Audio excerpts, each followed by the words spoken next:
everyone. Welcome to another Crypto Wealth edition of the Liberty Advisor podcast. We've got a great show lined up for you today. Today, we're going to be talking about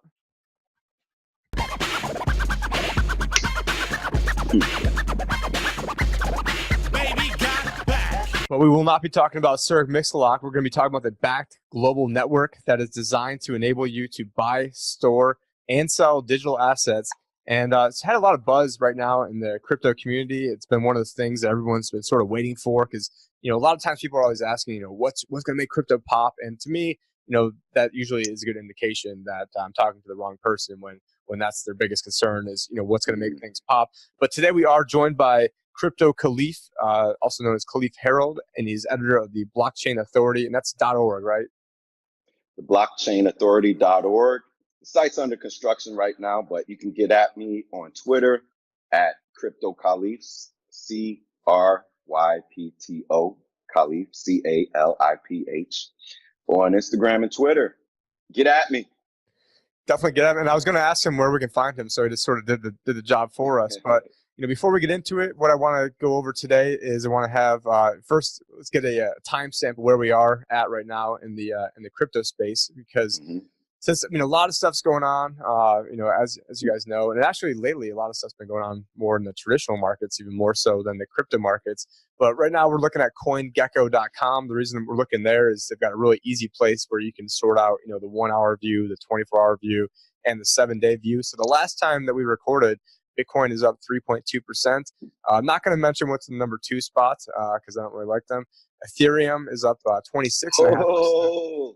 Since the last time that we recorded. Bitcoin Cash up 66.2%. EOS negative 3.4%. Stellar up 4%. Tether that hasn't even been able to. Actually, it's still at $1, but down a little bit. Litecoin lost 0.5%. Bitcoin SV, which who besides Calvin Ayre and Craig Wright are buying Bitcoin SV. So sorry in case any Bitcoin SV fans out there. That's also up 10%, and Tron is up 34%. So it's been finally been a good week here in the crypto space. We've definitely needed after what's been going on.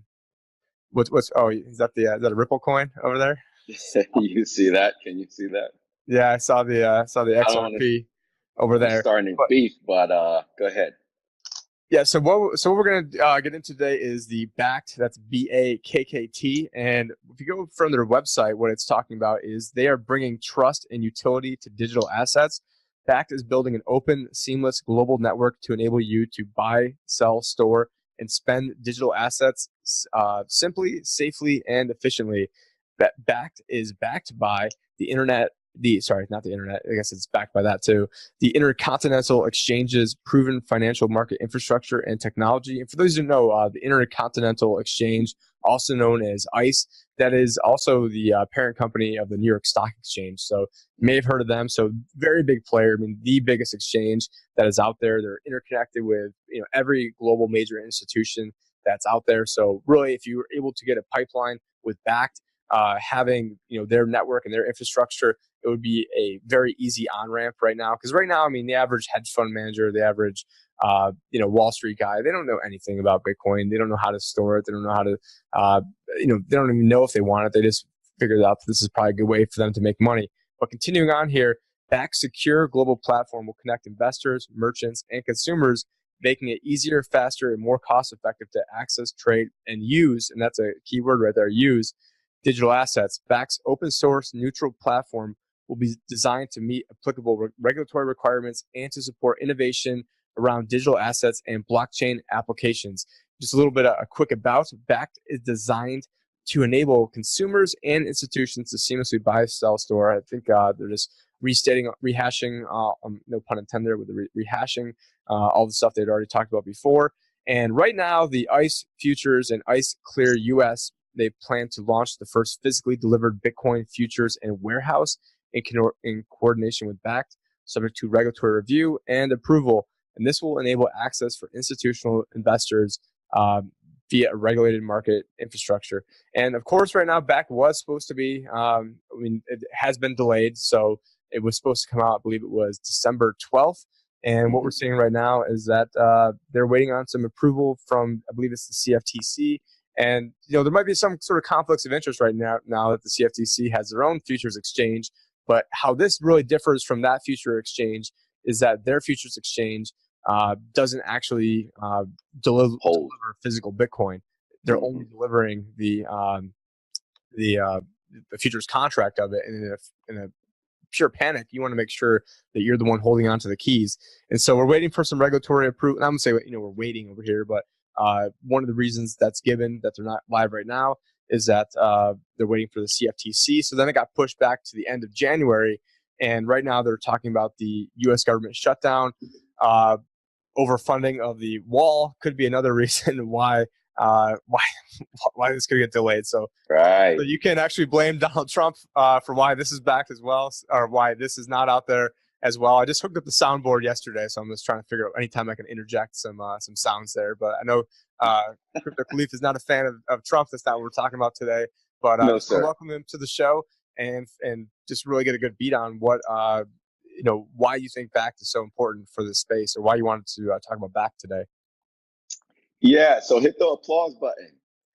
Yeah, let's we do have some good this is first time we're doing this over here, and I had some I got to find where that soundboard. I had it on a different screen, so we got the House of Pain, House of Pleasure, lots of different sound buttons. I'm trying to find the actual applause one, because actually I went on the Jim Cramer Mad Money one, because I think the guy is such a clown, and I thought there could be some points where we could say buy, sell, and so what I need to do here is actually get them into and not relying on the internet, and just have them on my own platform right now. But if there's something bad, like maybe you saw you had that Ripple coin over there, we could interject a nice a Ripple sound effect. I definitely dressed up for you guys. Can you see me? We can. We got the hodl over there with the pizza meme, because everybody knows the story about the first purchase with Bitcoin was the 2 pizzas with 10,000 BTC. It's worth like $30 million now or something. And you could probably buy several franchises with how much that's worth right now. And I have a Bitcoin pin actually given to me by Roger Ver when we both were in Acapulco last year. Yeah, maybe we can even get into how we met. Was at Acapulco last year. You probably found out I was a speaker. Like, oh, good, I got to interview somebody. Then it's only Tim. It's not like one of the main speakers. But we actually ended up running into Roger Ver, and you had done a guerrilla style interview with me, and then I saw Roger walking by. It was probably the next day, and all of a sudden, you kind of encouraged me, like, hey man, just go for it. So I went over to Roger, and I felt sort of bad because it was our interviews that then led to him being there for like 3 hours straight. And I did feel pretty bad of being like that guy that pretty much caused it. But one of the funny stories kind of surrounding this, actually it's not that funny. It's funny at the expense of Caliph right now. But he had done this great interview. Roger said, this is a guy that's got great stage presence and can really do a great job conducting the interview. Oh, wow. Again, this was complete, guerrilla style interview. It's not like we spent, 5 days prepping and what we're going to say. It's just boom, on the spot. For myself, it was just, I believe both of us, just sort of video cameras on a tripod. That's why the audio doesn't really sound that great. But it was after the whole recording, something must have messed up with your camera or different devices you had plugged in, and you didn't actually get the audio. And so I felt just terrible for you as soon as, just knowing how proud you were of that interview, having Roger say you've got great stage presence, and then boom, next thing you know, no audio on that. I had to ask him, and he so graciously just said, come find me tomorrow. And that guy is a machine. He just kept going. He kept going the next day. I caught him at sunset the next day after a whole marathon day of interviews. And he gave me an even longer interview, 20 minutes. It was even better. As the sun set in Acapulco. It was crazy. And it was like my second interview ever. Yeah, I mean, pretty much same here. I think I had one with Doug Casey, Adam Kokesh, and number 3 being Roger Ver wasn't too bad. And I still have to really release that. I think I've got it on one of the podcasts I have, but it's just at the end of a Bitcoin versus Bitcoin Cash segment. It's not like its own standalone. But right now, with the price of Bitcoin Cash coming in today, I mean, we're at $168. I mean, I guess technically you'd have to add the price of SV to it also to see what it would have been if you had been hodling the whole time. But from an investment standpoint, right now, since Bitcoin really is the brand name, you've got a lot of uncertainty surrounding all the other altcoins right now. I mean, certainly you look at the coin dominance right now, and Bitcoin's at 51%. I remember last year at one point it was getting almost, it might have even been below 30 at one point. It was touching those levels. And so from a philosophical standpoint, I agree with Roger 110%. From an investment standpoint, seeing how the average person isn't someone going to Anarchapulco and doesn't know all the the background story, the insider baseball and this stuff. From an investment standpoint, I'd still be a little cautious on that. And I don't know if I've got it actually queued up to play right now, but I ended up finding the other day, it was the first time I actually did. It was a Facebook Live on Bitcoin, like last, I guess, August of 2017, when Bitcoin was around $4,000. And so some people have been trying to criticize me and say, hey, you're telling people to get into Bitcoin. And I'm like, well, actually, I want to play this like 30 seconds here and say what I actually said the first time I ever talked about Bitcoin. I did talk about Ethereum actually before this, but here we go. Let's talk about Bitcoin on Facebook Live from a year and a half ago. Okay, yeah, so the first thing I want to say, and I just want to get this out there, is that Bitcoin is probably one of the most speculative things you could possibly invest in. I'll say that in air quotes. It's something where it could go to the moon, which where it is currently at close to $4,300. That might be the moon, or it could completely tank. So I don't want to. So in terms of giving investment advice, that this is one of the most risky or speculative things you can do, and don't go and put all your money into Bitcoin. There's my disclosure. And if you talk to your own advisor, and everyone has to say, I'm not a financial advisor. Well, I am a financial advisor, so I've got to say, do your own due diligence. Don't just take anything I say. Don't take anything Caliph says. Don't even take anything Roger Ver says. Do your own research, because if you don't do your own research and you just go off of, hey, Ripple to the moon, and Ripple's going to be $10. Well, you might want to do some research and find out that there's 100 billion of them, and that would be a $1 trillion market cap right there. And we saw that happening last year. People were talking about $10 Ripple, which would have been $1 trillion. And but I guess getting back over here to BAKKT, you'd sent over an interview where it was, I believe it was someone from BAKKT. Also, it was Michael Casey of MIT Research Labs, former Wall Street Journal columnist, and it was also somebody from ICE, the Intercontinental Exchange, and they were all having a powwow on BAKKT, and really want to see what some of your main takeaways from that were, or basically just in general, how you see BAKKT really impacting the market over here. Okay, great. So first of all, that was a great intro for BAKKT that you gave. Kudos to you for that. I can't believe, honestly, Tim, that people aren't like going crazy over this.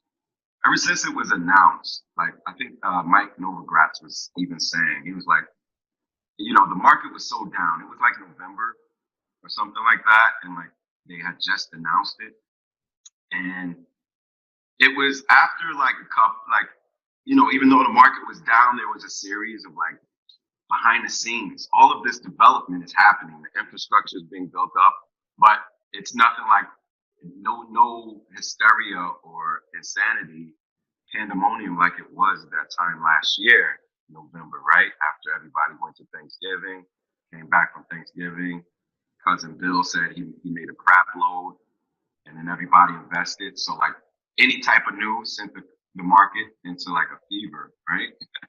And we were riding that. But like now, this is the news that you should be actually going crazy for. You should be doing like flips, because this is nice. This is the New York Stock Exchange. It doesn't get any better than this, right? It doesn't get any bigger than this. Basically, it's the largest exchange on the planet, right? All the old money, all the institutions with the deepest pockets in the world operate in these vehicles, and if you don't have a name like this, many of these institutions are not going to get in to this whole crypto craze, right? So for me, this is the biggest news of the year, and I expect it actually to like, and being price to me is the least interesting thing about Bitcoin and blockchain, but I think it's going to pump, buy the rumor, sell the news type of thing. And I think it's going to pump in January when people realize that this thing's actually coming online, and these big institutional investors and, the Black Rocks of the world, and, that they're holding $7 trillion in assets, and Fidelity, they have their own crypto financial vehicle happening. But like you said, the big thing about BAKKT is that it's actually backed by Bitcoin. So, I think ETF is a MacGuffin or a head fake or a red herring, because it's just paper, right? It's like holding paper stocks and all that stuff, paper asset market. And I'd much rather hold my gold and not hold a gold ETF. I'd rather hold my digital gold and not hold a digital gold ETF. I'd rather work through BAKKT than, a conventional Bitcoin ETF. I don't even know what that's going to really look like, but yeah, I think it's one of the biggest. I think it's the biggest news of the year. Yeah, and what you might actually want to do is because a lot of people are thinking, okay, this is gonna be great for the 401k market, the IRA market, because now you've got all these big institutions who are not going to be able to get in on the action easily. And somebody in the space right now, like myself, with shameless plug, crypto self-direct, it's been very difficult trying to figure out different custody solutions. And what I thought was the most important thing to do was to give people the ability to hold on to their own private keys. And so in order to do that, it was, there's no like grandma just button. There's no easy way to do that. There's no, online application of, hey, in 10 minutes, I've got my own, Bitcoin IRA that's self-directed and I hold on to the private keys. So, to do things right, it does take some time. But for some people, they aren't, crypto anarchists. They're not libertarians. They don't really care. They're just like, hey, I want to get into the market. Where's the button I press to get into the market? And for those people, on-ramping them into something like BAKKT, where it actually is held in segregated accounts. And again, it would be better if you held on to your own private keys, or it goes into some sort of, it could be something where my clients, it's both a competitor and a complement to what I'm doing. And I think, overall, it's probably going to be more of a complement to what I'm doing than competitor. In the sense that, it's going to be a competitor, but, right now the pie is this big, but maybe they make it, 1,000 times bigger. And now my slice of that pie, is now 1,000 times bigger than that, but it's still a slice. Because what they can do is they can take the physical, because it's very difficult if you're trying to say, hey, how do I go and get, $100,000 of Bitcoin into my client's wallet who just, opened up an account the other day. There's all sorts of, regulatory hurdles and challenges. And then if you want to actually have some sort of control, let's talk about the non-IRA side of things. If I wanted to buy Bitcoin on behalf of my client, there's no real easy way to do that. Like, yeah, I can go into BitGo and they can charge me, $5,000 a month, or I can go on to, Ledger's has a solution as well. And, for like $100,000 startup fee and like $5,000 a month, yeah, they'll do it also. But it's like, I'm not paying anybody, $5,000 a month just so they can hold on to my private keys, no matter how much money I've got in there. And I've had these conversations with BitGo. I've had the conversations with Ledger. Like, I've actually spoken to them each on multiple occasions, especially BitGo. And, seeing what they're doing. And BitGo, by the way, is a big-time custody player into the market, relatively new to the qualified custodian scene. But that basically, in layman's terms, means that they can hold on to your money for you in like an IRA. So it's just, for me, it's especially being a libertarian, it's like I don't want to invite the government into this, but at the same point, for me, I just want to know, like, can I do what I'm doing and not go to jail? I'm not asking government approval. I'm not asking for all this other BS. And so one of the clips we have here, and I should probably queue up which clip this is, because I've got like 4 or 5 of them, so I'm gonna have to go over to the iPad here. But one of the clips over here, it's literally saying, are we over here like asking to bring the sheriff into town? And that's sort of what's going on. So I want to play devil's advocate of why this could be, a bad thing, or why maybe we shouldn't necessarily be as supportive of this. But I do think it will be great for the price. And I like how you say that this is the least interesting aspect of the crypto market, because I couldn't agree more. But here's one of the here's a short clip from the podcast that we were referencing earlier. This is a little dramatic here of this dream that a much more libertarian, almost anarchic type view of what this should be. It feels like the Wild West is being tamed, the law has come to town, and you guys are kind of helping bring the sheriff in. there's a lot of folks here who have a different vision of what this, You what know, this technology should be all about. That this is private money. This is something that's external from government. I was reading this morning that there's about 120 documented stablecoin initiatives that have been announced. And you had Christine Lagarde of the IMF saying, we think the central banks should be developing their own fiat-based cryptocurrencies.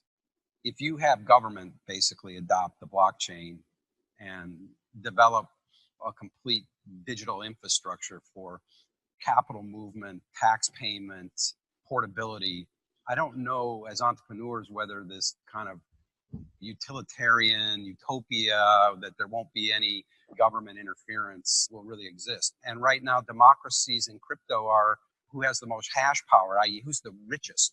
And I think that ultimately, even if organized government, the way we know it, doesn't get involved in this, we as a community will figure out how to create some kind of representative ecosystem that, for all intents and purposes, will be a government.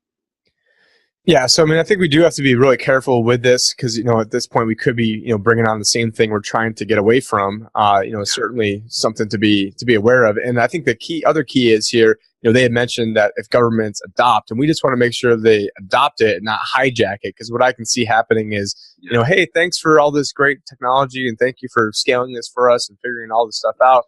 Boom, now the Fed.gov coin is the only one you're allowed to use. And now we're in like a mark of the beast system. Not saying right now, but we could be in a mark of the beast type system that's even worse than than what we've got going on right now. So just wanted to. That would just suck, right? If they just hijack the whole Satoshi vision, and but think about it. They can hijack Bitcoin Satoshi vision all they want. I think that's already been hijacked. So I know. Yeah, I didn't even mean to spew that out, but he bastardized that whole set phrase. So the real Satoshi, his game theory and his politics and his economics, he thought out a lot of stuff, but you got to just admit, no one's perfect, and you're not going to think out everything. As brilliant as it was, I don't think the hashing aspect was totally thought out. I do believe there's a lot of centralization. Let's be honest. I mean, if most of the hash power is controlled by a few pools in China and a couple other places, it's kind of centralized, man. And I don't even think it's hard to see that. Now, luminaries like who I love, Andreas Antonopoulos, believes this will be like diminished and dispersed as time goes on. But the fact is the fact right now. And that kind of, if you're talking about like a whole almost a burgeoning Cold War between China and U.S. right now, and you talk about, China having control of this new form of financial quote unquote freedom or vehicle, I don't think the U.S. would like that very much. I think it would see it as kind of a security threat to national security. And if the U.S. takes that stance, then it falls into hands of something like XRP, right, which is pre-mined, which Bitcoin maximalists hate. I love Bitcoin. I think Bitcoin is king. I think that the reason why Bitcoin is God is because it doesn't have a central figure you could point to. It doesn't have a central company. All the reasons that it's bad, it's kind of the reason why it's good, and it has survived. I believe. You have Ethereum with, you could point straight to Vitalik for saying we're going to go back on this. We're going to reverse transactions, and it caused a whole fork with the Ethereum Classic and things like that. And then you can look at EOS and say, well, they have a federated delegate system. It's not totally decentralized. And it's like they're testing out like a new form of government, I think. But I think it could actually be a national security problem if all the hashing power in blockchain, and especially Bitcoin, period, right? Bitcoin is the show. If that becomes a national security threat, then we're going to be talking XRP, man. That's why I'm like, hate it or love it, XRP and Ripple as a company has made partnerships worldwide at a pace and scale and depth that nobody is close to. No one in the crypto community is close to. Years out. I mean, they have people that work at Ripple that used to be part of the Fed, man. They're talking to central banks. They're talking to 200 banks across the world, Santander. They're talking to the second biggest bank in Japan. They have a 10% stake in Ripple. It's not going anywhere, man. So I think it's going to be a real big, I think the big like kind of showdown is Ripple versus Bitcoin as 2019 comes in. And may the best one wins. You know, I have a Bitcoin shirt on, but I love Ripple too for its own reasons. And I'm not going to be like a MySpace maximalist because Facebook's going to come in and just crush that shit. I'm a technology guy, you know. And hopefully something can crush Facebook as well. Right. And this isn't meant to be a Ripple, the podcast, but for me, they had the guy who, I'm trying to think of his name right now. I'm sort of blanking right now, but it was the guy who was in charge of the BIT license. And for people that don't know the backstory on the BIT license, essentially you had the New York State Department of Financial Services. Boom, Ben Losky, just the name just came to me. So Ben Losky put in all these rules and regulations and like, hey, pay us, like $100,000 and jump through all these hoops, and then we'll, grant you the ability to do Bitcoin within New York. And then he went private, right? Well, then, yeah. So not even. So then, what he did was he immediately, him and a lot of his top cronies who were underneath him left, created his own law firm to then help people get around the rule that he then created. And then he went to go on and join Ripple. And then you got people that were involved with the early with Mt. Gox before they sold it. I believe the guy's name was Jed McCaleb, who he was involved. Where the guy who Mark Karpelès, who took I guess the brunt of all the blame for this, which actually there's things to suggest that Mark Karpelès is really the one who was running Silk Road at the time, not even Ross Ulbricht. That's a whole other rabbit hole we could go down. But it was actually the guy who Mark Karpelès bought it from. I believe the guy's name was Jed McCaleb. I did this podcast on this like a year ago. I can't remember. He was the one who had actually. There was emails between them saying that the other guy had bought it knowing that Bitcoin had already been stolen before, so he like offloaded it. He's like, well, it's only gonna be a problem if the price goes up, and the price shoots up, and all of a sudden they're screwed. And a lot of people back then probably lost a little bit of money, which now is like an absolute ton of money, because it's one thing when you lose it when it's at. I'm not sure what the price was back when it went down, but I know that the price. At one point went from $1,200 down to back around $100. Several different times where it goes from $30 down to like 3 cents. It's so many catastrophic, bigger corrections. Yeah, catastrophic corrections. Yeah, that's the word I was looking for. But yeah, this is a new uncharted territories we're going in as we're trying to figure out how these new democracies will, and I hate even using that word, democracy, will even unfold, because you've got things like Steemit where hey, it's great that you got all these people who bought a lot of Steem, or actually it's a few people that bought everything, but now it's sort of like a useless it was a great experiment, but if I want to go over there and thinking that I'm going to make it $1 million over there, well, or you're not. It's a good way. Maybe if you start with 2, you might end up with $1 million. But with something like that, you just see a few whales who are just in control of everything, and it's not really fair to the new people coming on. And so in all fairness, they can say, hey, well, I'm going to go over here, and that's sort of what DLive did, where DLive was on Steemit, and then they for some of the reasons I just mentioned before, decided to move over to I think it's called the Lino blockchain, or Lino, Lino. I'd love to do another podcast about that. Yeah, and I need to. I know you know a lot about it. Yeah, and I need to do some more research on that. But then you've got delegated proof of stake, the hashing power. And there's all sorts of different ways where people are trying to figure out what's the best way to actually run one of these systems. And I don't think we've actually come up with a best way to run this system yet. And so it's great. And so that's where I think and there's always trade-offs too. So you mentioned EOS or EOS, and with that, it's if people want the fastest speed possible, you can't have fast speed and ultimate decentralization. So there's always a give and take, and that's why Ripple is very fast. Is that you have a highly centralized system where they can control everything. And I do know some other people out here in Phoenix, some other Bitcoin developers who are actually, I believe they have a database that's actually running faster than Ripple, and it is decentralized. So it seems like there are, but they got like Bill Clinton is like their speaker at at one of the, I forgot what they call it. They don't call it Ripple. They call it like Splash or Wave or something. It's damn, what is Ripple's conference called? So we're gonna actually search this out. What is Ripple's conference? Swell. Okay. So I knew it was something to do with like a Ripple. But yeah, they had Bill Clinton speaking out there. So it's definitely, they have Ben Bernanke the year before.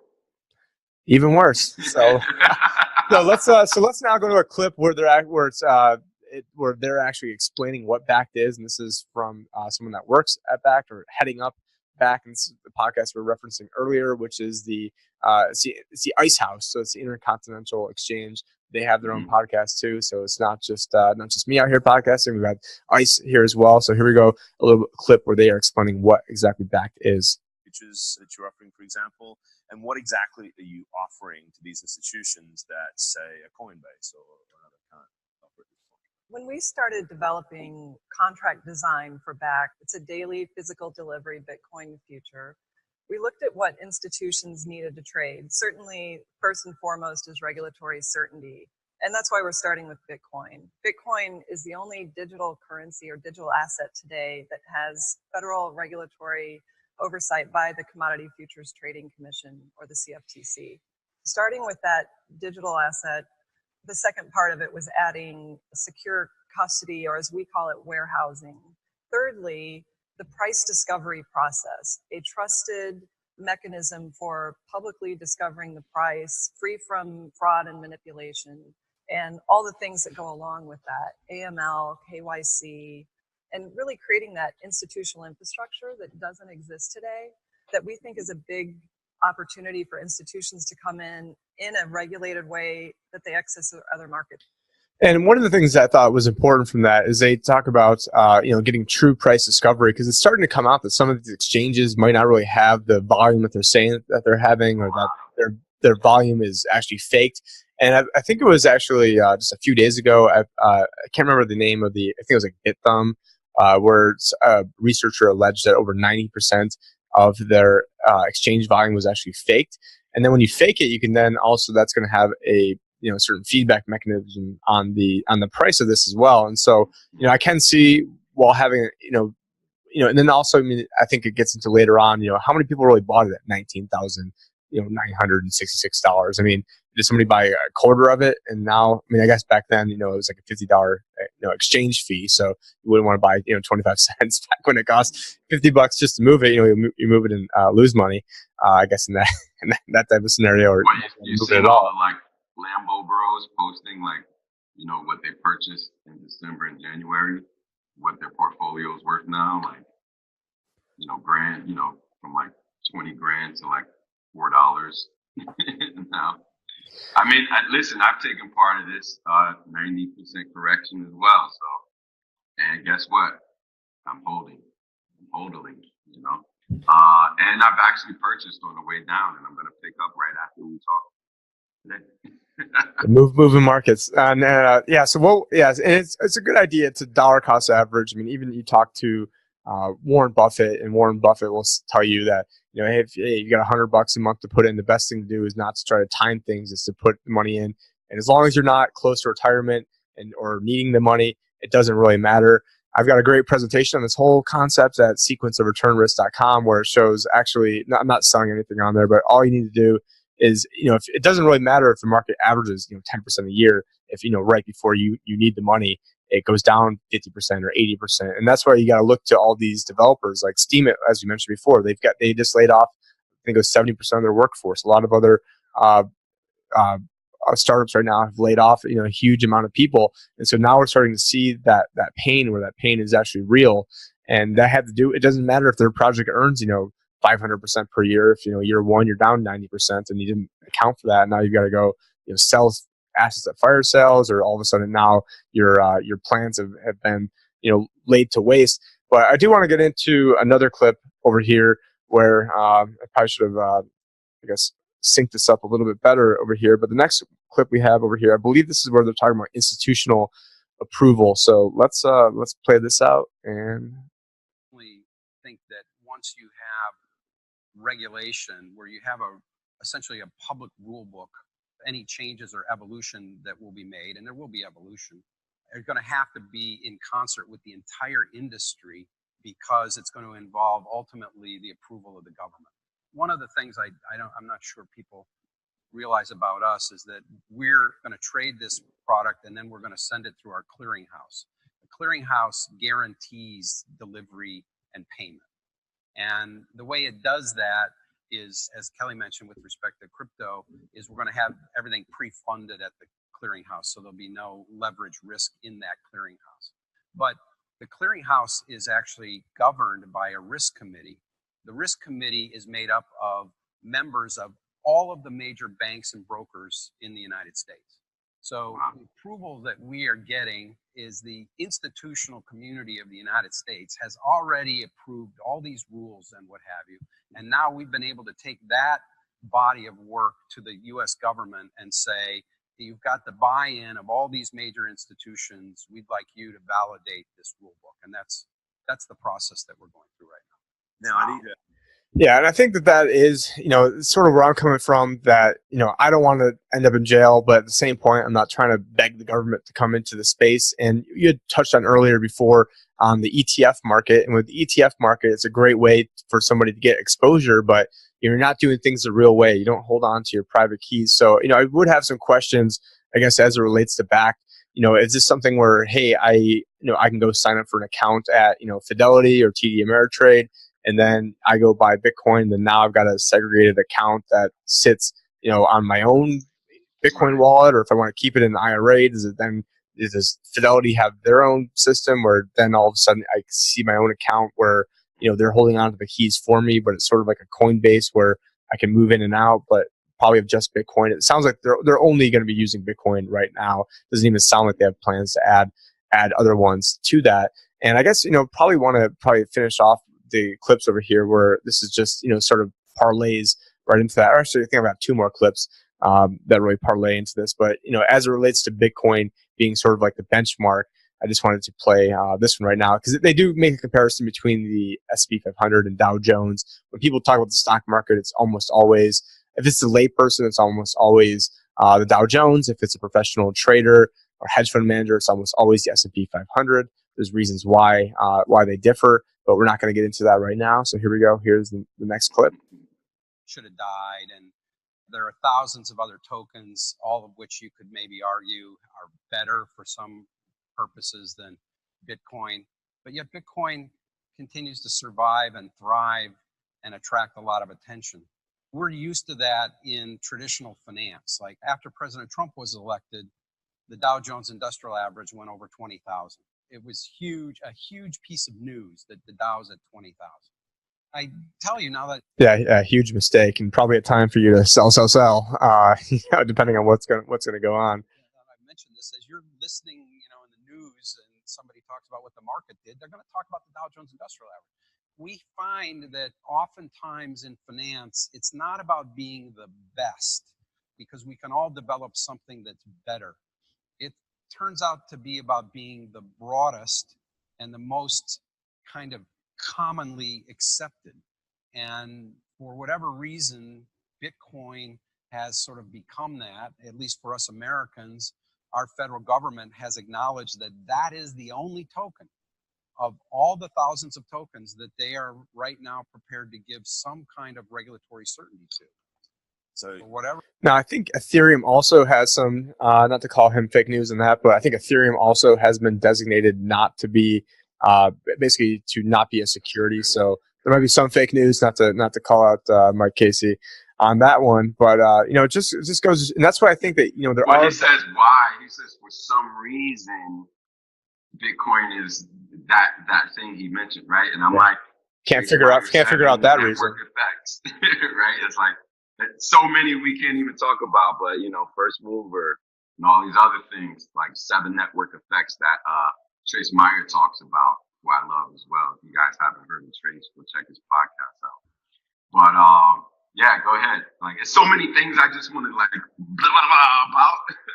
But I'm gonna let you like steer the ship and keep us focused for the podcast. Well, yeah, I did want to touch on that because, if you take a look at, the different hashing power that's out there, I mean, Bitcoin's hashing power, which is basically, it's a fancy word for, basically guesses on the network to try to figure out when, basically try to, I guess, win the Bitcoin, or 12.5 Bitcoin right now. I was hoping you were gonna ramble a little bit more so that I could actually find that, but it was, it's huge. And then you take a look at, the price run up from, when I first gave that disclaimer, in August of 2017 to now. I mean, the hashing power is probably 10x what it was back then. And we're talking crazy, and it's usually an indicator of price. That's what crazy Tommy Lee says that, and he likes the whole network effect of like he compares it to the social media, how social media networks increase. It's more like what Bitcoin does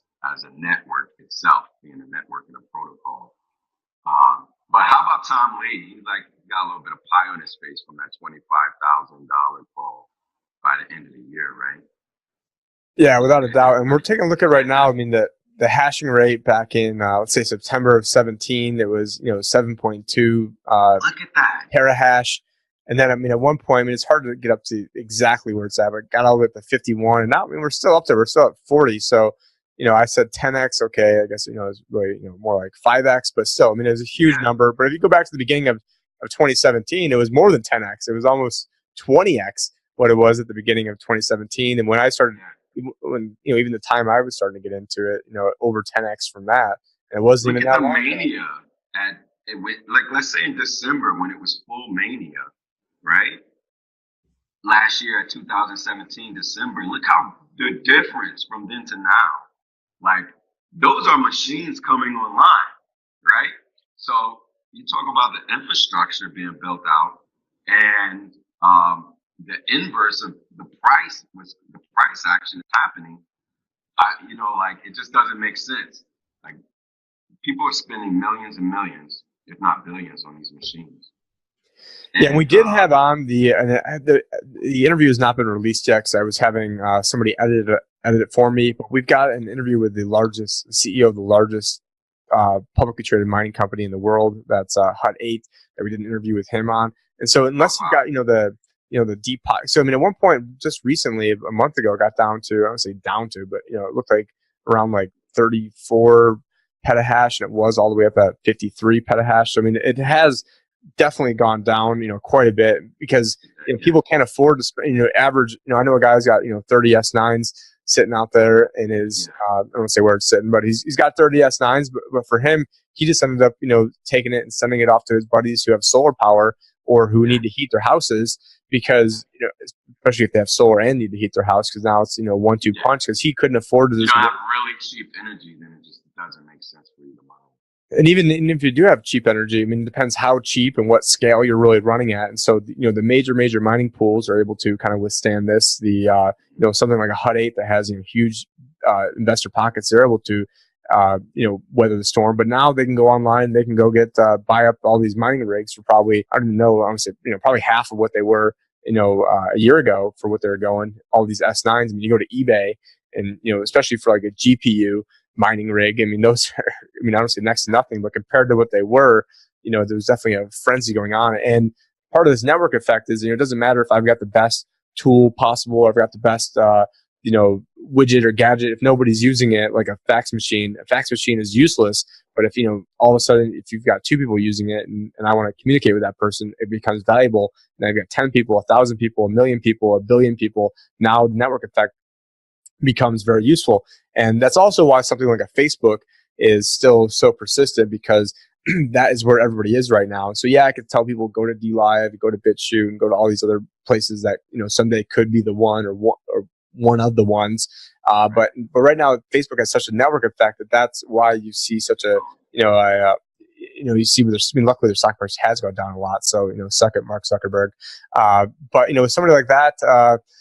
And I don't know, make a plug into this, but if you guys go to thelibertyadvisor.com/subscribe, make sure you subscribe to us, because if you're only following us on Facebook, you're following us on on YouTube or Google. I mean, right now you're Google's friends. You're not mine. If you're following me on Facebook, you're Zuckerberg's friend. You're not mine.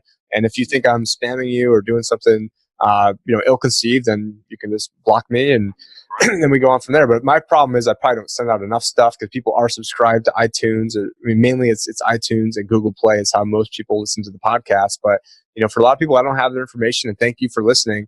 But if I'm booted off one day, because I could be booted off iTunes, or I could be booted off. I mean, I just put out a whole thing about the Federal Reserve, 3 days ago. So I'm sure the powers that be don't like that, and that could be grounds enough to get you kicked off. I mean, they want to say it's all these all these extremists or terrorists or other people that they're going after, but even without like shadow banned already, right, Tim? Yeah, I mean, I've got the big time shadow ban on my computer over here. I have the because it doesn't let you go back anymore. It only lets you go back to 2 years of. Let's go back to 2 years on what should we call it on Facebook on the timeline. But if I go back through there, I have a video where I document it, and this sounds crazy. I had fake news go viral from my page where I had, before anybody else. It sounds absolutely crazy. I'm claiming I'm the first person to appropriate that term from the left and say, like, actually, you guys are fake news. And to my credit, I put most of Fox News on there. It was like actually listed on there because I was trying to penetrate into the right. And if I put all Fox News, and at least this way I could sort of virtue signal, I guess, to the right, because there's snowflakes too over there. And I only put the only person I listed by name was Paul Krugman, and then Paul Krugman won Trump's award for being most fake news a year and a half later. So I mean, that's pretty crazy from a timing standpoint. But I went from 1,200 a day subscribing to me to 0 overnight. And it was right after that went viral. So, I mean, I don't want to, play conspiracy theorist over here, but, I used to be able to turn on a live and boom, a couple hundred people could be watching live. And now I turn it on, it's like crickets, 1 or 2. And maybe part of that's because, I was messing things up today going live. But I know that's not the reason. It's because people that are out there with hardcore truth, with actual knowledge that can help change the system, pointing out this whole false left right paradigm that we're in. They're the ones that want to be shut down. I mean, they want to. I mean, I'm sure they'd come over here and say, I'm some big, white racist because I'm talking about something. Here I am on with you, but they just want to make it seem like anyone that doesn't toe the party line is, some sort of extremist that can't be listened to. And I've got on my back page on my Liberty Advisor Facebook page, it says, "Extremism in defense of liberty is no vice, and moderation in." I don't know how to pull it in front of me. Moderation in pursuit of justice is basically nothing to be commended for. So, if you're trying to, right the wrongs over here, don't just do it half-assed, and don't just try to be willy-nilly about it. But if you're trying to go out there for human liberty, have people pursue life, liberty, pursue happiness, that you should be I'm an extremist in that. And so I'm an extremist when it comes to freedom, but the powers that be don't really like that. And now we've definitely have segued off quite a ways from BAKKT, but getting back to BAKKT. Let's get back to BAKKT. But that was a great segue. Let's get back to BAKKT. And for me, I mean, I definitely have some questions how it's going to roll out.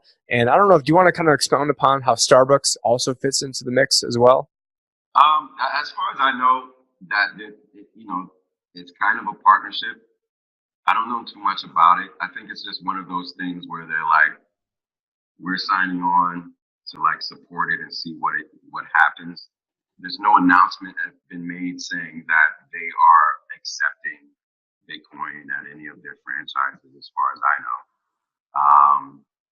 I've waited with bated breath because that's the old, adage, right? That's the old, when can I buy Bitcoin?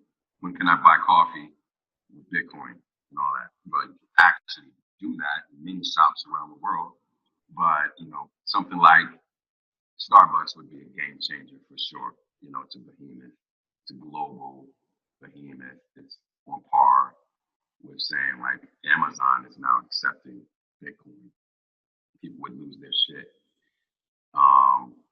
But back to BAKKT itself, it represents the number 6 out of 7 network effects that Bitcoin has from Trace Meyer. If I could just read this clip to you, you mind? Yep. It's the financialization is the 6th network effect that Trace said. Bitcoin will eat up progressively more of the market share of legacy banking institutions in areas such as remittances, micropayments, peer-to-peer lending, and the exchange of stocks and securities.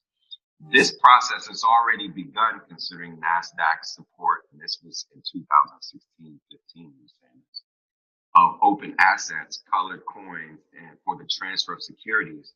New York Stock Exchange's investments in Coinbase, and etc. Old money risks dying out, least it embrace new protocols such as Bitcoin. And I say blockchain to like kind of round it out.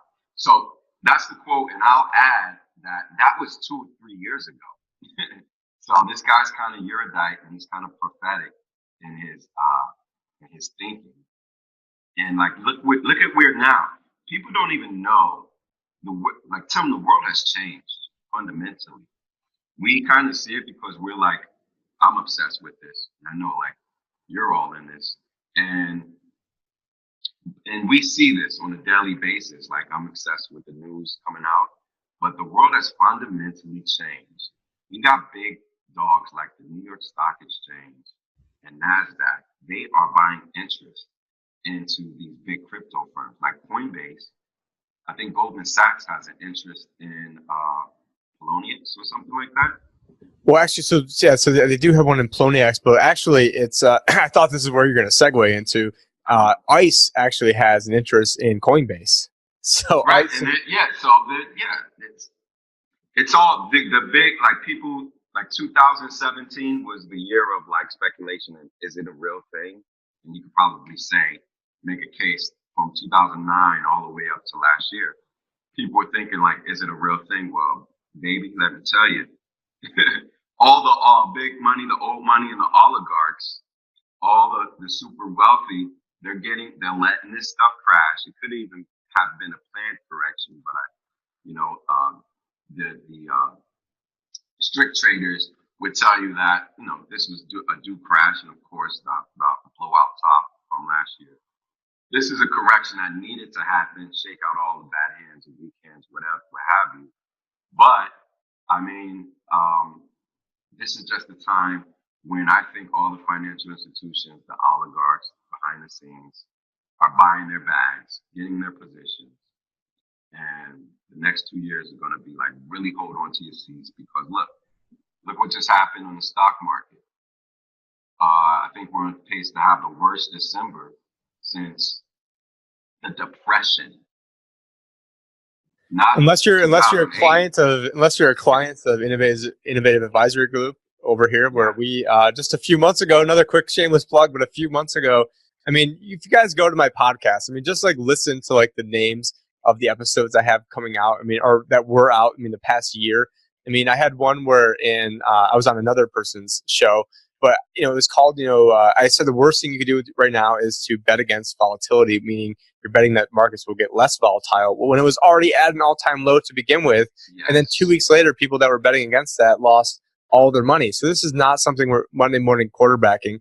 I had another one where I came out with it January of 2017. I didn't release it then, but I gave this presentation. It was called The Trump Effect and Why Good News is Bad News. And the whole premise was that eventually that Trump would do some good things to juice up the economy. But then what would happen is you would have interest rates. The Fed wouldn't have the excuse to not raise rates. And actually what they did the other day, what actually even surprises me, how just out of touch they are with what's going on. And so it ultimately was that the bubble would then get popped in the interest rates, and then that would pop everything else. It's exactly what we're seeing going on. Why America's pension system's doomed to fail. Give a Free Talk Live interview in Acapulco that was just spot on from an economic standpoint. Spot on, man. Government odds of success are zero. That's another one we had coming out. We had one that said self-directed IRAs. It's with my business partner. The Perfect Financial Storm. I mean, it's only 8 minutes long. Then I've got from August, I got Wall Street celebrates longest. I can't actually read the entire thing right now because I can't actually see what it says, but it's like Wall Street celebrates longest bull market ever. Yeah. And this is important. And the rest of it says, and potential black swans that could derail this rally. And then it's the exact potential black swans is what's happening right now. Then here's the really important one. It really wasn't even black swans though, right? People have been like pointing these out. Like there's been yellow warning signs for years. People like Peter Schiff and like screaming from the rooftops, right? But it's kind of like crying wolf. People think It's just only because it's the market's been artificially inflated by quantitative easing and all the banksters' corruption, which is really a cartel. And that was like the entire premise was, well, we've got, if quantitative easing was designed to raise asset prices, and now we do the exact opposite by having assets roll off the balance sheet, then shouldn't that have asset prices go down? I mean, I'm not like a genius over here that's like piecing two and two together, but I think the market just didn't give a shit. And they were like, well, they've kicked the can down the road every other time. Maybe they'll kick the can down the road again. And the last couple I just want to mention real quick is episode 36. I put this out as a client video talking about, Tim's contrarian reasons for why he thinks the stock market's going to go down. I made that October 2nd, released October 4th, released to the general public like 2 weeks later, October 16th. But in that, I go over all the details of, the housing bubble is already popping. The construction ETFs are crashing, already crashed. I mean, they were down like 30% back when I gave this. The auto bubble is going down. And this was 2 days before this was made the day before the stock market started going down. So like literally ringing the bell at the top. What's up? This October or last October? This October, as like right before the market started going down. This was produced the day before I accidentally wrote 2 days before. It was produced the day before the market started going down. Then episode 37, is this the start of a bear market and what I'm doing to protect my clients? And then we got even Jim Cramer's talking about this being dead. But anyways, what we did was we used a small. Stop bringing that guy's name up. No, but I'm not saying even Jim Cramer because he's got even Jim Cramer. Because because a few times I've listened to him just basically to see hey, we need to do like the opposite of whatever he's doing. So that's the only reason there really is to look at what Jim Cramer's doing. But more on your point, Tim. I'll let you finish, but just to big you up, I was watching billionaire investor Stanley Druckenmiller on Bloomberg discuss, and he's an old time investor, long time. I think he's even retired now, but he talks about Trump, and he talks about no matter what you think about Trump, he actually agrees with him right now that the Fed should like pause with the tightening, just pause, and the fact that whether people think the Fed might lose credibility because Trump's tweeting about pausing the tightening, it should not stop the Fed from actually pausing the tightening just because they're going to think that they were bullied. It'll be nothing. So Druckenmiller says, actually, when asked, are we in a bubble? And he said, yeah. Actually, he said, are we in a bear market? He said, yeah. Actually, we've been in a global bear market. What's that? There was supposed to be a flat line, like we're dying. So it was on the curve. Not yet, but Druckenmiller mentions that we've been in a global bear market for at least a year now. So the signs have been there, just like you said, the warning signs have been there, and like you calling like a lot of things in October. I think it's just becoming more evident now. Like, look, the stock market this week. It's just, I think we're going to go, and I'm a blockchain guy, but I just like talking to people like you that are more into finance, know way more about that than I do. I just love what blockchain and Bitcoin has, like Bitcoin has made all of this like super evident, right? Like, why are you inflating the money? Bitcoin has a hard 21 million cap. Why don't we have a system like that? What is all this, because the current system is high-tech slavery. That's why. It's like, we didn't end slavery. We're just going to let them walk around a little bit more and make them look like they're free. But really, we're taking, a huge amount of the interest and putting it right back in their own pockets. And the whole thing is just... What is this fractional lending, Tim? What is this? What is this slow interest increase on the silent tax of inflation? What is that, Tim? But no, we'll go back to the crypto episode we just came out with on December 23rd, where it gives a breakdown of the Fed. So I don't want to get this back on track because I gotta go in soon. Because I think the kids are coming home soon.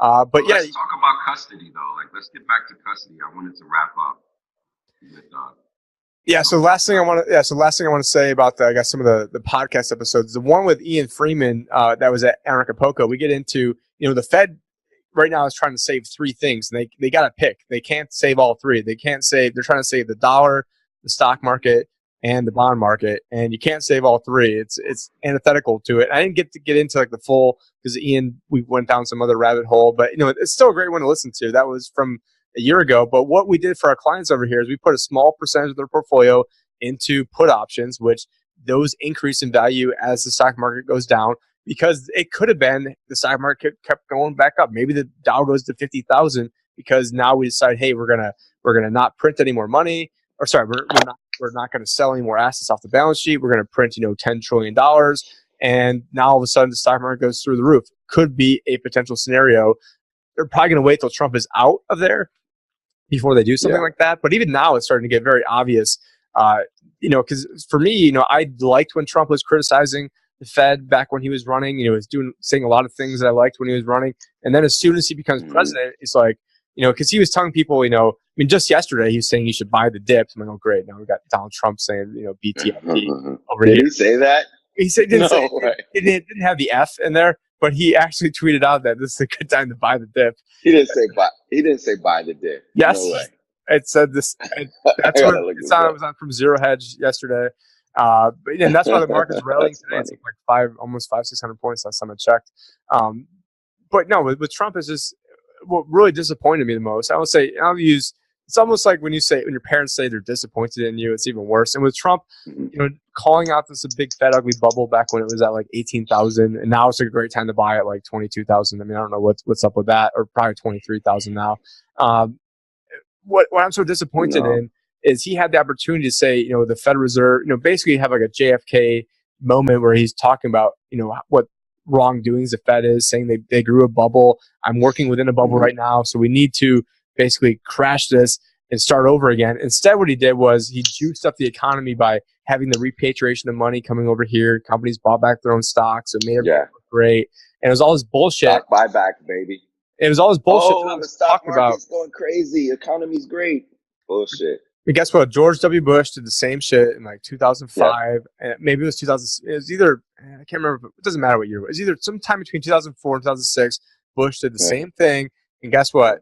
After his 8 years were done, he ended up being even lower than where he started at. So, tell me how great a job he's doing then when everything is down. And so Trump is the perfect fall guy for all this stuff. It's the perfect guy that the system hates.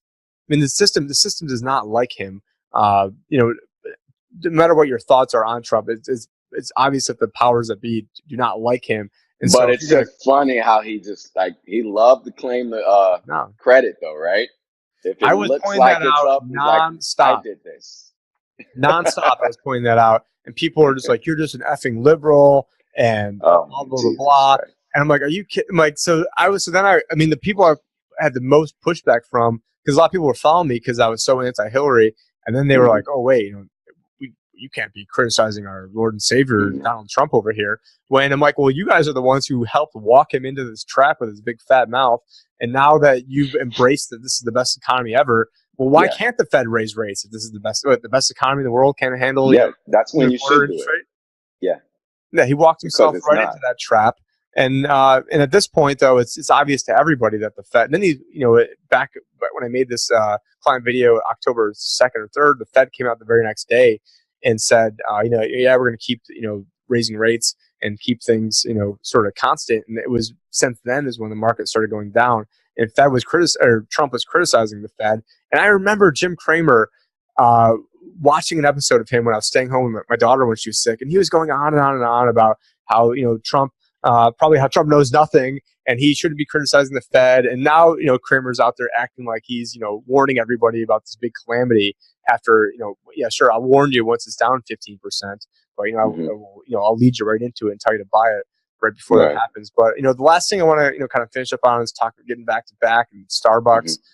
So it does appear that Starbucks, phase 2 of the BAKKT platform over here was to utilize Microsoft's cloud, so that's their Azure system, to help people buy and sell and spend cryptocurrencies on a global network. And the plan will also give Starbucks customers a way to convert crypto to US dollars to make purchases. All right, so that actually answered a question of mine. I'm like, well, are they going to keep it like a BitPay and how November 25th. But it sounds like they've got and so I'm wondering, are they actually going to, hodl this? Or they, there's a certain amount they're going to hodl versus selling all of it. And I guess, it really remains to be seen. And also, before I forget, one of my buddies, Chris Karabatz, also a client of mine, he had Trace Mayer on his show the other day. And so I thought that was pretty badass. So give a shout out to Chris. I told him right before you're coming on, hey, if you got time to come on, let me know. But yeah, no, so he's got a whole deal with Trace. And what Trace was saying is he's got this proof of keys initiative where January 3rd, he wants everyone to get their money out of the exchanges. I think that's great. And and getting back to Starbucks with all my ADD, so I apologize to everybody. But with Starbucks, there really is such a major. It seems like, hey, we've got this app that you can then use the app to then use your Bitcoin to buy a coffee. And it's funny because I used to always tell people, I'm like, Bitcoin. One of the reasons why I really decided to get into it wasn't necessarily to go buy, go down to Starbucks to buy a coffee. Well, now people are like, fuck. Well, that's like one of the main reasons now people are touting to buy Bitcoin, that you can do that. But to me, it was the fact that the stock market of the future is probably going to trade through the blockchain. All these different middlemen can be cut out through the blockchain. And now it seems like you can go to Starbucks and buy your own cup of coffee with Bitcoin. And who knows, at one point, if things keep going down, maybe it will cost a Bitcoin to buy a cup of coffee. And if that's the case, I'm going to be buying more. And but right now you can't actually do that. But it sounds like it's something that will be coming online relatively soon. I don't know when soon looks like. First, BAKKT needs to get up. I guess first the government needs to be running again. Which if it's a choice between having the government run and having BAKKT, I'd rather just not have BAKKT and just keep the government shut down. So. I'm not too worried, Tim. Honestly, I mean, it doesn't take a genius to see where all this is going. We're going to a blockchain world. We're going to a crypto world. I don't know if Bitcoin's going to win. I don't know who's going to win, but it damn sure. It's like in the 50s when you're watching I Love Lucy and your neighbor got a color TV. You think the next TV you're going to buy is a black and white TV? Hell to the no. I'm getting a color TV. I need my Desilu in color, baby. And that's what blockchain is compared to fiat, dirty fiat, right? So back to back, though, custody is one of the main pain points in the whole crypto universe, right? It's a hard thing. It's not easy, right? And just even as a private investor, a private owner, a sovereign, keeper of my own money, people have lost millions of dollars in Bitcoin because they didn't respect their private keys, or they threw it out on an old computer and yada, yada. Right. And there's anywhere measured of like up to, 12 to 20% of Bitcoin is lost and gone forever because it's hard. And it's not easy. Just like in the 70s, like, the email was created in the 70s along with the internet. And it was hard to do. You would have to go to the closest university, go to the audio video club and get the nerdiest guy you can. And then like maybe in a couple hours, you'd be able to send an email. And now I could just do it straight from my phone, and my grandmother's doing it. So it's not hard to see where this is going. It's just going to get easier and easier. Right now it's hard. And like custody is such a huge part of it. And like what happens, Tim? I have crypto, right? What happens when I die? Does my son get it? Is it one of those lost and gone cases? Like this is huge. This is like I'm so glad that I'm friends with people like you that I could talk about, and I have guys that are like will and trust and will and estates, but they don't know crypto. So I need to marry you with these will and estate guys and have them on my show, and maybe we have like a vehicle together. Now we're getting into gay marriage on this show. And also give a shout out to Jamestown, New York, with the I Love Lucy plug. My wife's from Jamestown, so okay. It's all their whole big claim to fame is. You are really ADD. I love it. Well, I wanted to say before we had such a good train of thought, I didn't want to interrupt it. No, we're good. But no, it is a big concern, and that was part of what my talk was on at Acapulco last year at the TDV Summit. We talked about what would happen to your Bitcoin. Like, hey, maybe I'm an anarchist and I've got $20 million sitting on Bitcoin and I bought a $1, and I'm a fuck the government type of guy. Well, maybe your daughter isn't, and maybe then maybe no idea about this shit. Maybe they're going to wonder, hey, how did you get $20 million in your bank account? and thank you very much for the taxes.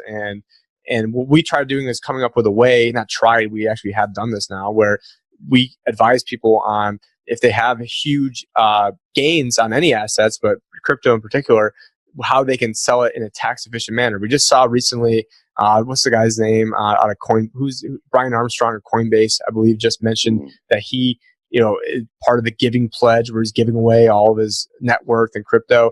And, they're not really. I mean, I know what they're really doing. Same thing with what's the other guy's name out of Litecoin, Charlie Lee. He gave away. He said if you read the release, the press release, said he sold or donated all of his crypto. And I actually approached him at World CryptoCon just like 2 months ago, told him a quick 30-second elevator pitch about what I was doing, and he admitted to me that he set up one of these charitable trusts himself. So he could have sold his Litecoin to a charitable trust that then pays him out. And then he got a huge tax break. And the tax break that he got is probably worth even more than the coin that's even in there. So I don't know whether he has Litecoin.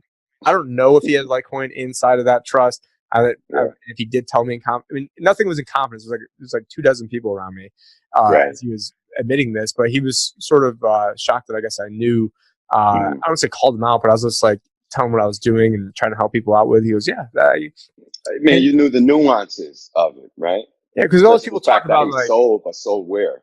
People talk about this guy's a saint. He gave away all his money, and Warren Buffett gave away all his money. No, they didn't really give away all their money. They have major benefits to quote unquote give away their money, where they're going to be better off, their families are going to be better off, and basically everybody, if done correctly, except for the IRS, is going to be better off. Humanity will be better off. And so I don't want to chide these guys because I'm trying to do it myself, but it's don't hate the player, hate the game. I didn't come up with these rules. I've got no influence on Washington D.C.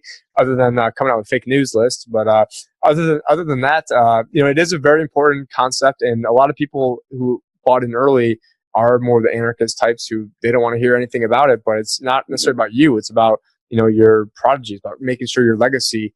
And at one point, these people had a problem that they didn't have enough money, and now they got a problem that they've got too much money. Too much. And so I'm, as a crypto wealth advisor, trying to tell people how they can get their money back into the economy as efficiently as possible, but then also doing the crypto IRAs as well. So I'll have to slip you like a 20 or something. I guess you wouldn't want 20, you'd want actual Bitcoin or something for introducing that plug into it. But no, it is such a a space. Tim, what's one of the landmines that people like newly minted crypto millionaires fall into when they're trying to maybe convert to different wealth vehicles or instruments financially?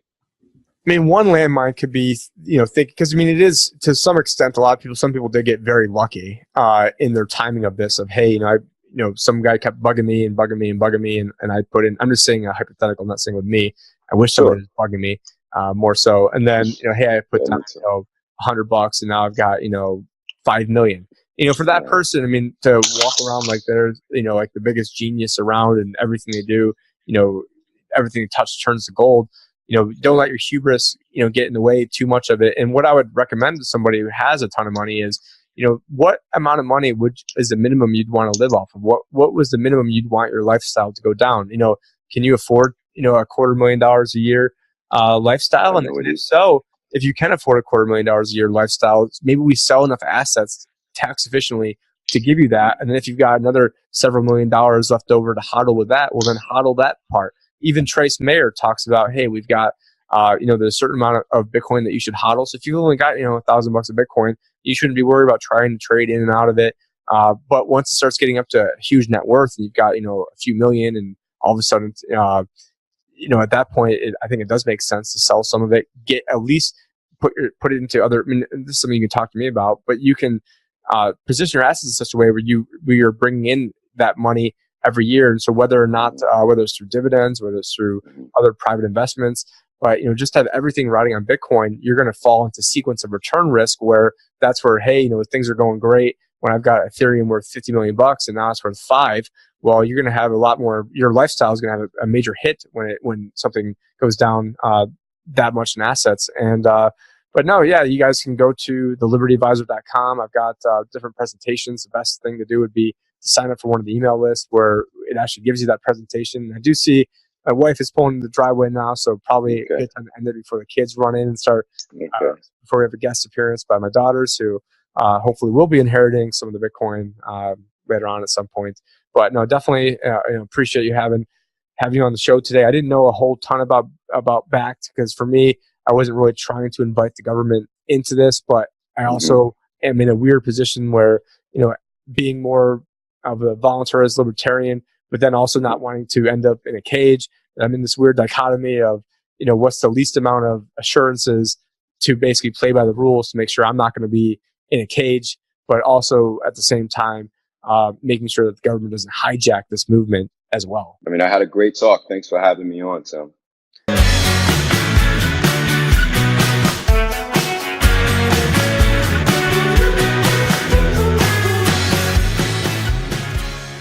Why would anybody want to buy Bitcoin inside their IRA? I mean, the whole point of Bitcoin was to have peer-to-peer electronic cash. So why are you going to have a financial intermediary buy Bitcoin for you? Why don't you just cash out your 401k, cash out your IRA, cash out your retirement plan, and just buy Bitcoin on your own? Well, the reason for that is if somebody had January 1st, 2017, invested $100,000 into Bitcoin, and then 1 year later, they would have had, after taxes and the 10% penalty, they would have just under $900,000. So you would have turned 100,000 into close to 900,000. So you're obviously doing something right. However, there is a better way that they could have done it. What they could have done is they could have done a Roth conversion. With a Roth conversion, you save the 10% penalty, so you've got 10% more that could be invested into crypto. And the beauty of this is that now all of your gains are now forever tax-free. So you put the $100,000 in, and now, again, you're getting out of paying a 10% penalty, and now after even all my management fees, you now have a little over $1 million.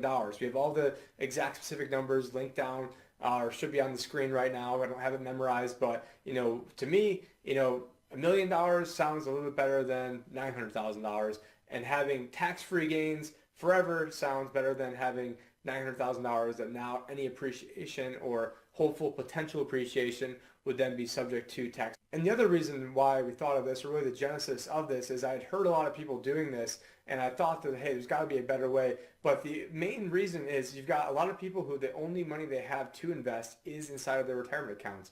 A lot of Americans are living paycheck to paycheck. I mean, even people who have $1 million IRAs, a lot of them don't have actual extra money to invest. They don't have rainy day funds.